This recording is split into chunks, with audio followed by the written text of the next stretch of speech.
बहरहाल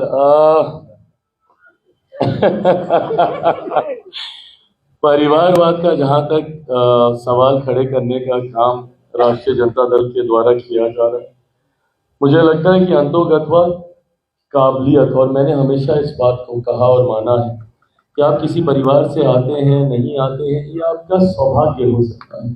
कोई heavy weight surname आपके साथ अगर जुड़ा है, आपका सौभाग्य बना, आपकी काबिलियत नहीं है।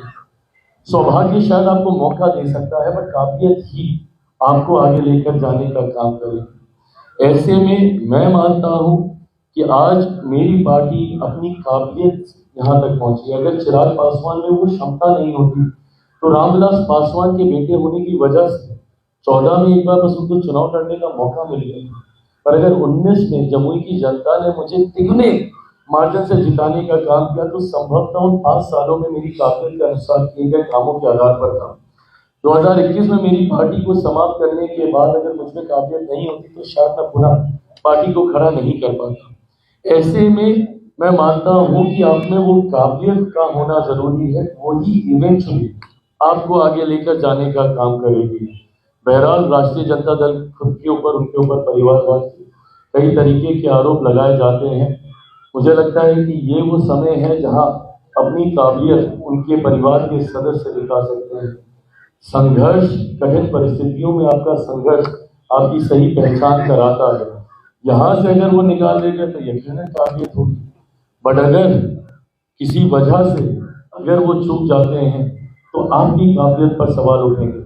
मैं इस बात को जरूर कहूंगा, आंकड़े आप देखिएगा, काबिलियत अभी तक राष्ट्रीय जनता दल के सेकेंड जनरेशन के द्वारा नहीं सामने आई। 2005 तक जिस तरीके से उनकी पिछली पीढ़ी आदरणीय लालू जी, राबड़ी जी पार्टी का नेतृत्व कर रहे थे और 5 में हार जो मिली, उसके बाद से पार्टी कभी खड़ी ही नहीं हो पाई है। 2010 के परिणाम आप देखिए, राष्ट्रीय जनता दल को पुनः करारी हार मिली है। 2015 में अगर ये अहंकार जो इनके अंदर आ गया कि भाई हम बड़ी पार्टी, नहीं भैया। 2015 में मुख्यमंत्री नीतीश कुमार जी के आपके साथ जाने की वजह से आपको वो परिणाम मिला, नहीं तो 2015 में भी आप 15-20 सीटों पे आप सिमट के रह जाते। 2020 में पुनः डिवाइडेड एनडीए की वजह से आपको लाभ मिला। कल हम लोग आदरणीय ललन जी सब लोग मंच पे थे, कल हम यही सब जिक्र कर रहे थे कि भाई यही परिणाम आपका 20 में भी आता अगर हम सब एक साथ रहते। 2020 में अगर यूनाइटेड एनडीए अगर आपको देखने को मिलता तो एक बार फिर से राष्ट्रीय जनता दल, और अगर निरंतरता में ये रहता तो आज तो उस पार्टी का नाम लेने वाला भी कोई नहीं रहता। तो परिस्थिति की वजह से 15 और 20 में ये लोग आए और इस बात का अहंकार इन लोगों को इतना ज्यादा हो गया, जिस एग्रेसिव तरीके से ये लोग सामने आते थे, बिहार की जनता 2005 से इनको नकार चुकी है। और जहां तक आपने नाम का जिक्र किया, मेरी पार्टी ने नाम से ज्यादा काम को प्राथमिकता देने की सोच रखी है। तो ऐसे में 2 ऐसे नेता हमारे यहाँ पर मंत्री पद पर विराजमान हैं, जिनका एक का मैंने जिक्र किया कि भाई हमारे जिला अध्यक्ष रहे हैं। बेगूसराय में एक छोटे कार्यकर्ता की भूमिका से यहाँ तक आना, ये इनके काम को दर्शाता है।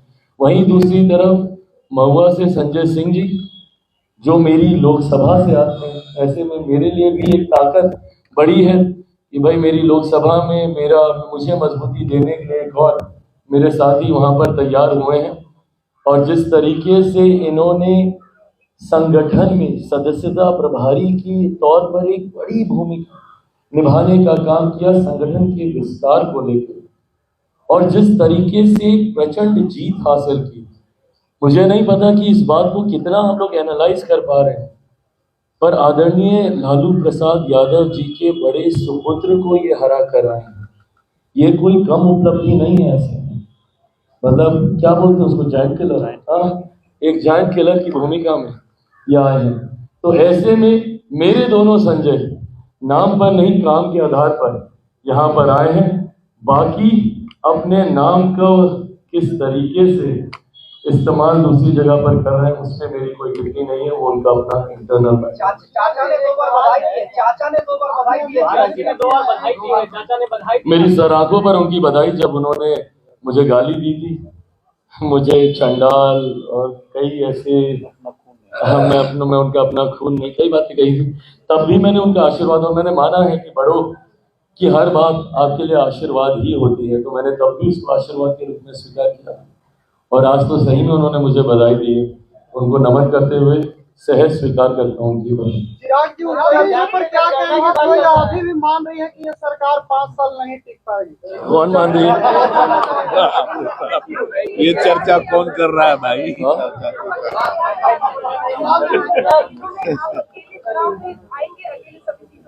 कब? आने वाले दिनों में क्या आने वाले दिनों में पार्टी विस्तार पे ज्यादा काम करेगी।